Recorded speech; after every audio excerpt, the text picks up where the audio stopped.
রামপুরহাটে অমিত শাহর জনসভা। বীরভূমের বিজেপি প্রার্থীর প্রচারে অমিত শাহ। বীরভূমের বিজেপি প্রার্থী দেবতনু ভট্টাচার্য, তার প্রচারে অমিত শাহ। রামপুরহাটে অমিত শাহর জনসভা, বীরভূমের বিজেপি প্রার্থীর প্রচারে অমিত শাহ। এবং এই জনসভার দিকে কিন্তু এই মুহূর্তে আমাদের নজর রয়েছে। সেখান থেকে কি বার্তা দেন অমিত শাহ, সেই দিকেই কিন্তু নজর। একটু আগে আমরা দেখেছিলাম যে তিনি রানাঘাটে জনসভা করেছেন এবং সেখান থেকে রাজ্যের একের পর যে এক দুর্নীতি ইস্যু, সেই ইস্যু তুলে ধরেছেন অমিত শাহ। এবং অন্যদিকে আজকে এই মুহূর্তে কিন্তু রামপুরহাটে অমিত শাহর জনসভা। বীরভূমের বিজেপি প্রার্থীর প্রচারে অমিত শাহ। বীরভূমের বিজেপি প্রার্থী দেবতনু ভট্টাচার্য, তার প্রচারে আজকে জনসভা করছেন অমিত শাহ। কেন্দ্রীয় স্বরাষ্ট্রমন্ত্রী অমিত শাহর জনসভার দিকে নজর রয়েছে আমাদের। আমরা দেখেছি যে একাধিক দুর্নীতি ইস্যু, সেই ইস্যু নিয়ে কিন্তু সরব হয়েছেন অমিত শাহ এর আগের সভা থেকে। এই সভা থেকে তিনি ঠিক কি বক্তব্য পেশ করছেন, কি বার্তা দিচ্ছেন, সেদিকেই কিন্তু নজর রয়েছে সকলের।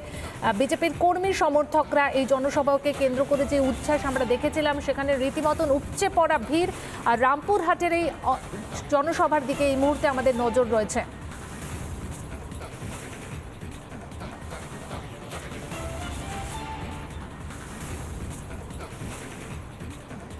একদমই যে খবরের দিকে আমরা এই মুহূর্তে নজর রাখছি, যে রামপুরহাটে অমিত শাহর জনসভা। অমিত শাহ কিন্তু একটু আগে যে সভা করেছিলেন, সেখানে কিন্তু তিনি বারবার বলেছেন যে বাংলা থেকে 30-এর বেশি আসন দিয়ে বিজেপিকে জেতানোর বার্তা দিয়েছেন তিনি। অমিত শাহর মুখে উঠে এসেছে বাংলা থেকে যে টাকা উদ্ধার হয়েছে, সেই বাংলায় টাকার পাহাড় প্রসঙ্গ। हजारों लोगों का सैलाब है ममता दीदी, इस बार ये आपका हिसाब किताब करने वाला है, हिसाब किताब करने वाला।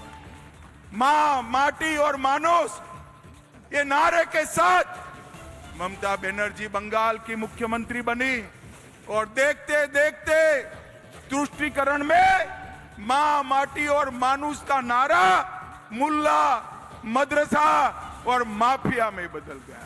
मुल्लाओं को खुली छूट दी है, मदरसे को हमारा धन दिया जाता है और माफियाओं को गरीब जनता पर लूटमारी करने के लिए खुला छोड़ दिया है। ममता बनर्जी जी, ये सारी चीजें अब आगे नहीं चलेगी। भाई और बहनों, अनुव्रत मंडल जानते हो ना आप सभी लोग? जानते हो या नहीं जानते हो? अरे डरो मत, जेल में गए वो, जानते हो या नहीं जानते हो? इन्होंने यहां ये सारा अवैध कारोबार खोल दिया। गौ तस्करी में लिप्त पाए गए और आज दोनों तिहाड़ की जेल की हवा खा रहे, हवा खा रहे। आज मैं कहने आया हूं, जो कटमनी चलाते हैं, जो सिंडिकेट चलाते हैं, अभी भी सुधर जाओ, समय है। हमारी सरकार बनने के बाद यहां कटमनी और सिंडिकेट चलाने वाले को उल्टा लटका कर सीधा करने का काम ये भारतीय जनता पार्टी की सरकार करती। भाइयों बहनों, मैं आपको पूछना चाहता हूं, बंगाल में भ्रष्टाचार बंद होना चाहिए या नहीं होना चाहिए? जोर से बोलो, होना चाहिए या नहीं होना चाहिए? एक गरीब युवाओं को नौकरी देने का काम जिन पर था, वो मंत्री के घर से 51 करोड़ रुपया मिलता है। कांग्रेस के एक एमपी के घर से 350 करोड़ रुपया मिलता है। झारखंड के एक मंत्री के पीए के वहां से 30 करोड़ मिलता है। मैं हजारों लोगों की, कम से कम 50,000 लोग हैं, किसी ने 300 करोड़ साथ में देखा है? भाई देखा है? जरा बोलो, देखा है किसी ने? उस और बताओ, देखा है? अरे वीरभूम वालों, ये पैसा किसका है? ये पैसा वो मंत्री साहब का नहीं है, पार्थ चैटर्जी का नहीं है। ये पैसा बंगाल की गरीब दीदियों का है, बंगाल के युवा का है, जो ममता के आशीर्वाद से लूट कर अपने घर में डाले। और ममता बनर्जी कहती है हमारे पर ईडी आई, सीबीआई आई। ममता दीदी, ईडी और सीबीआई हमने नहीं भेजा, हाई कोर्ट ने भेजा है। और अगर किसी के भी घर से 50 करोड़, 350 करोड़ मिलेगा तो ये तो मोदी सरकार है।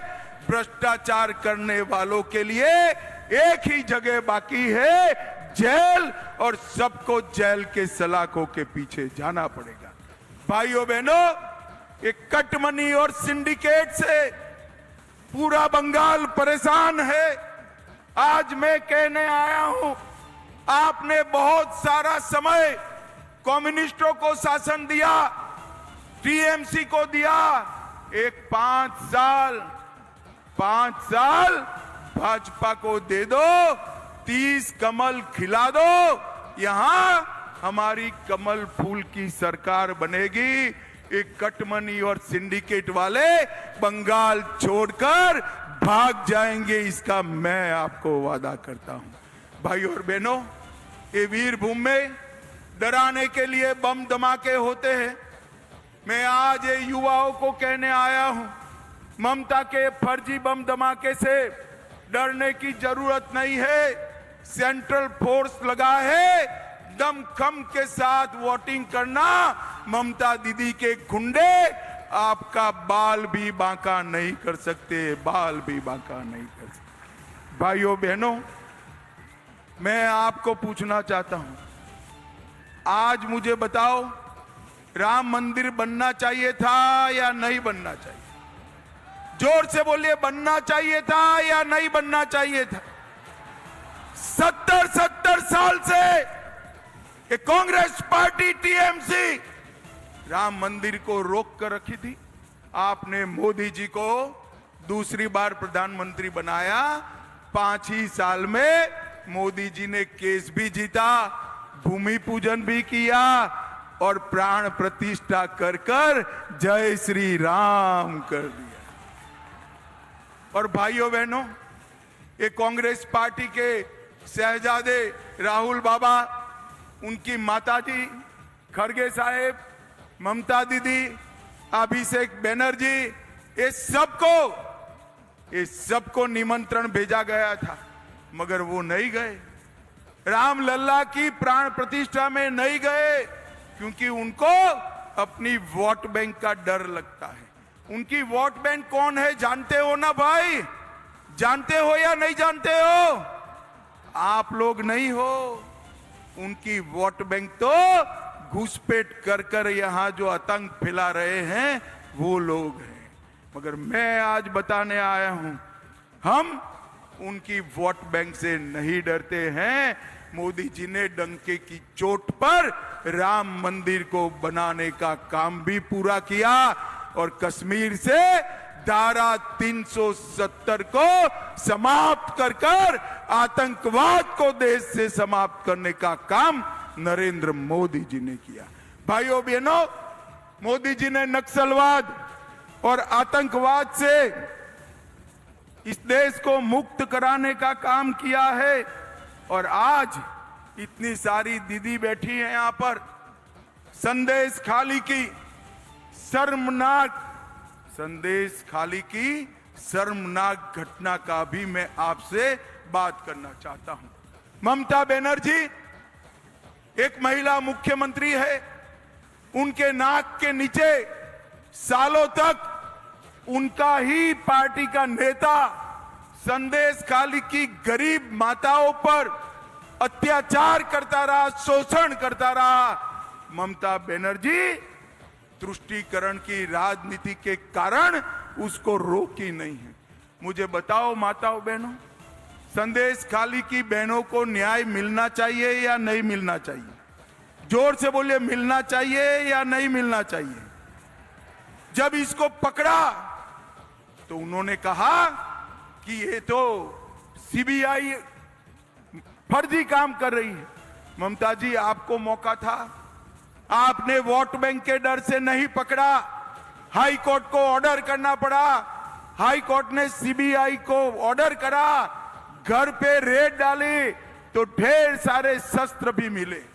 माताओं, भाइयों, बहनों, इन्होंने वोट बैंक के लिए सालों तक धर्म के आधार पर गरीब माताओं का शोषण होने दिया है। इसका जवाब इस वक्त के चुनाव में आपको देना है। भाइयों बहनों, ये वीरभूमि में ढेर सारे विकास के काम हुए। 2300 किलोमीटर प्रधानमंत्री ग्राम सड़क योजना बनी। बोलपुर और मल्लापुर के बीच नेशनल हाईवे बना। बीरभूम और बोलपुर स्टेशन नए बने।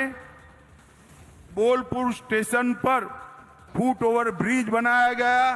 पैसेंजर ट्रेनों के फेरे अहमदपुरा और कटवा रेल लाइन पर बढ़ाए। बोलपुर स्थित विश्व भारती यूनिवर्सिटी को दुनिया का पहला लिविंग हेरिटेज यूनिवर्सिटी बनाकर कवि गुरु को श्रद्धांजलि देने का काम नरेंद्र मोदी जी ने किया। गुरुवर रविंद्रनाथ टैगोर के शांति निकेतन को विश्व धरोहर की सूची में लाए।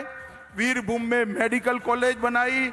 वीरभूम में सोलर सिटी में विकास करने का काम शुरू हुआ। बकरेश्वर में हीलियम गैस की प्लांट की स्थापना की। 37,000 गरीबों को घर दिए। 8 लाख माताओं को गैस का सिलेंडर दिया। 100% जनधन योजना लाए। पीएम किसान 2.5 लाख किसानों को चेक गए और 9 लाख मनरेगा का लाभार्थियों को काम देने का निर्णय नरेंद्र मोदी जी ने। मुझे बताओ भाई, ये कोरोना का महामारी आया, आप सभी को कोरोना का दोनों वैक्सीन लगा है या नहीं लगा है? जरा जोर से बोलो, दोनों वैक्सीन लगा है या नहीं लगा है? जिनको लगा है हाथ ऊपर उठाओ जरा, सभी लोग। लगा है ना? किसी को 25 पैसा देना पड़ा है? नरेंद्र मोदी जी ने 130 करोड़ लोगों को कोरोना का दोनों वैक्सीन लगाकर इस देश को कोरोना से सुरक्षित करने का काम नरेंद्र मोदी जी ने किया। भाइयों बहनों, नरेंद्र मोदी जी ने इस देश को समृद्ध किया, इस देश को सुरक्षित किया। चंद्रमा पर चंद्रयान भेजने का काम किया और साथ में हर गरीब को 5 किलो अनाज देने का काम भी नरेंद्र मोदी जी ने किया है। ये ममता दीदी झूठ बोल रही है। आपको जो घर मिला मोदी जी ने भेजा है, चावल मिल रहा है मोदी जी ने भेजा है, शौचालय बनाए मोदी जी ने बनाए हैं, आपके घर बने मोदी जी ने बने हैं और गैस का सिलेंडर भी मोदी जी ने बनाया है। ममता बनर्जी जी, मोदी जी ने इतना सारा करा, आपने वीरभूम के लिए क्या किया वो जरा बताओ। आपने वीरभूम को अनुव्रत मंडल का भेंट देने का काम किया, इसके अलावे कुछ नहीं किया। भाइयों बहनों, आने वाला चुनाव देश का भविष्य तय करने वाला। मुझे बताओ, राहुल बाबा और नरेंद्र मोदी दोनों में से किसको प्रधानमंत्री बना सकते हैं? जोर से बोलो, किसको बना सकते हैं? जोर से बोलो, किसको बना सकते हैं?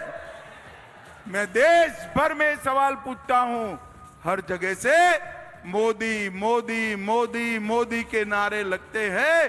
देश की जनता 400 सीटें देकर नरेंद्र मोदी जी को प्रधानमंत्री बनाने के लिए तैयार है। भाइयों बहनों, मगर 400 सीटों से काम नहीं चलेगा। बंगाल के अंदर परिवर्तन करना है। बम धमाके वाले बंगाल को सोनार बांग्ला बनाना है। घुसपैठ को रोकना है। शरणार्थियों को नागरिकता देनी है। कट मनी वालों को जेल में डालना है और ये सिंडिकेट वालों को भी जेल में डालना है। इसलिए 400 सीटों के साथ साथ बंगाल में भी 30 कमल खिलाना है। 30 कमल खिलाना है। मुझे बताओ वीरभूम वालों, आगे आइए भाई। हमारे कमल के निशान पर बटन दबाएंगे क्या? जोर से बोलिए, दबाएंगे। मोदी जी को तीसरी बार प्रधानमंत्री बनाएंगे। 400 पार करेंगे। हमारे उम्मीदवार को मोदी जी का साथी बनाकर भेजेंगे। तो मेरे साथ दोनों हाथ उठाइए, उठाइए दोनों हाथ।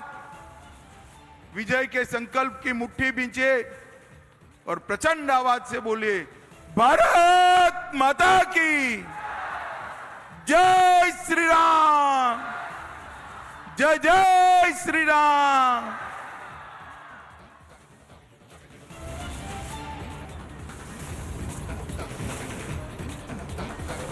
অমিত শাহ সভার সেই সভা থেকে কিন্তু একদম রাজ্যের যে বিভিন্ন দুর্নীতি সেই দুর্নীতির ইস্যু তুলে ধরলেন কেন্দ্রীয় স্বরাষ্ট্রমন্ত্রী অমিত শাহ।